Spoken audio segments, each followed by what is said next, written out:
बड़ी बड़ी बातें करेंगे, हमने गुंडा राज खत्म कर दिया, ये कर दिया, यूपी में ये चल गया, बुलडोजर चल गया। अरे भाई, जब माफिया के सामने, बाहुबली के सामने पूरी देश की सरकार नतमस्तक हो गई, इनके खिलाफ ये लोग बैठे हैं, इनका तो उनका बड़ा भय और खौफ है। इसलिए यूपी के सांसद आपको नजर कहाँ आ रहे हैं? उत्तर प्रदेश के अंदर जितने भी इनकाउंटर हुए, मैंने इनकाउंटर की जब जातियों का निष्कर्ष निकाला तो उसमें एक दो जाति के बिल्कुल इनकाउंटर नहीं हुए थे। तो ऐसा नहीं कि वो इनकाउंटर सही हो रहे सारे।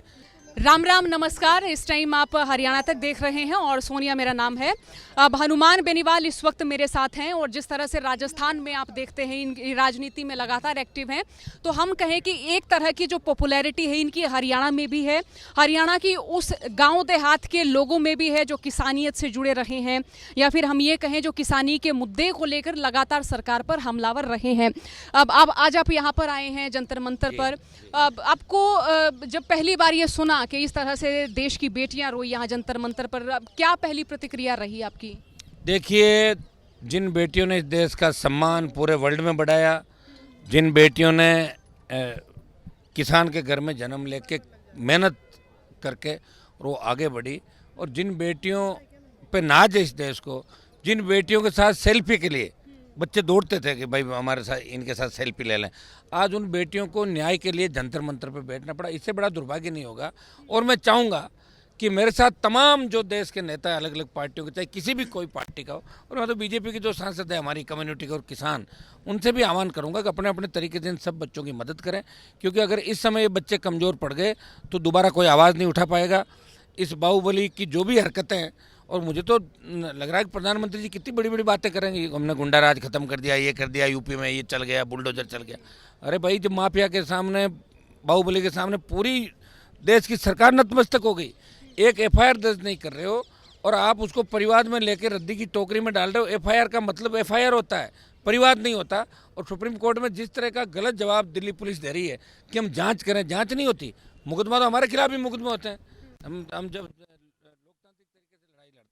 मुकदमे भी होते हैं, चालान भी होते हैं, एफआईआर भी लगती है, तो इसको सरकार को डर क्यों लग रहा है? मुकदमा दर्ज करना चाहिए, दर्ज करके और जांच करनी चाहिए। और जो जनवरी के अंदर जब हमारे ये बच्चे पहलवान बैठे थे धरने पे और अनुराग ठाकुर खुद यहाँ आए थे, कमेटी बनाई थी, उसमें जो सहमति जिन जिन मांगों पे, बातों पे बनी, उनसे सरकार मुकर क्यों रही है?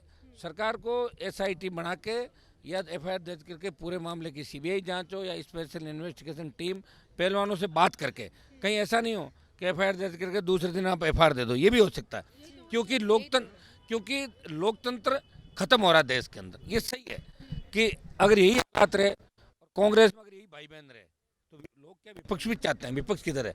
इधर ठोकर खा के आते हैं, उधर भाई बहन को देखते हैं तो वापस भाग जाता है वो आदमी, तो वोटर वोट डाल देता है। तो मैं तो हम प्रयास करेंगे भाई 24 का जो चुनाव है, इसमें बीजेपी को देश में कैसे रोकें। किसानों के मुद्दे पे मैं एनडीए में इनके पहले साथ था, सत्ता छोड़ के सड़क पर देश का एक सांसद 70 दिन बैठा। अग्निपथ के मामले में भी हनुमान बेनीवाल ने लोकसभा से लेकर और 2 लाख जवानों की जो रैली जोधपुर में करी कि सेना को ठेके पे जो दिया है वो गलत है, और सेना के सम्मान में हम लोग साथ हैं। और अब पहलवानों का जो मामला है, इसमें आज मैं खुद व्यक्तिगत रूप से 2 दिन पहले हमने समर्थन दिया था, और आज मैं खुद व्यक्तिगत रूप से उपस्थित होकर इनसे सारी जो बात करी है वो दिल दहलाने वाली बातें, अगर इसकी जाँच होगी तो मेरे हिसाब से बाहुबली लंबे समय तक जेल के अंदर ही रहेगा। और ये जांच जब करा के दम लेंगे, कल पूरे राजस्थान के अंदर प्रदर्शन करेगी आरएलपी पार्टी, और फिर आवश्यकता पड़ी तो एक बार ये संघर्ष समिति तय कर लेती क्या करना।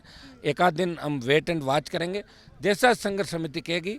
राष्ट्रीय लोकतांत्रिक पार्टी हनुमान बेनीवाल बिना राजनीतिक लाभ के इनकी मदद करने के लिए हमेशा तैयार खड़ा मिलेगा, और बाहुबली को सबक सिखाएंगे इस बार। अच्छा, ये बाहुबली पनपते क्यों है और आपको क्या लग रहा है कि क्यों इनसे इस्तीफा लेने की या इनके खिलाफ कोई बयान क्यों नहीं दिया जा रहा है इनकी पार्टी की ओर से? वो तो सरकार, ऐसा है, सरकार ही बाहुबलियों को पनपाती है। और देखो, इन पे तो मूवी भी बनी है कई बार, बाहुबलियों पे, बिहार उत्तर प्रदेश के बाहुबलियों पे कई फिल्में बन गई, और बहुत से लोग पीड़ित हैं इन लोगों से। लेकिन बाहुबली शब्द तो हम कभी हनुमान जी का जिक्र करते थे, हनुमान चालीसा का, तो उसमें तो बाहुबली का ये होता था कि जिनकी भुजाओं में बल है। ऐसे बाहुबलिया इस तरह का शब्द तो हमने कभी सुना नहीं था। लेकिन हनुमान जी तो सत्य के लिए लड़े थे ना, वो तो, और हनुमान जी सत्य के लिए लड़े और रावण का अंत करके और सीता जी को वापस लेके आए। ये बाहुबली दूसरे टाइप के, ये कलयुगी बाहुबली है, जो मतलब सीता को लाना होता है राम जी के लिए, ये सीता को लाते जरूर हैं लेकिन ले जाते हैं और कहीं, मतलब ये सीता दूसरे वाले बाहुबली है। इनसे सावधान रहने की आवश्यकता है। और मेरे हिसाब से तो देखिए, इसके लिए सरकारों को ही सख्त कदम उठाने की ज़रूरत है। उत्तर प्रदेश के अंदर जितने भी इनकाउंटर हुए, मैंने इनकाउंटर की जब जातियों का निष्कर्ष निकाला तो उसमें एक दो जाति के बिल्कुल इनकाउंटर नहीं हुए थे। तो ऐसा नहीं कि वो इनकाउंटर सही हो रहे हैं सारे, कई इनकाउंटर अपने बदले की भावना से भी उत्तर प्रदेश के अंदर किए जा रहे हैं, ये भी गलत है।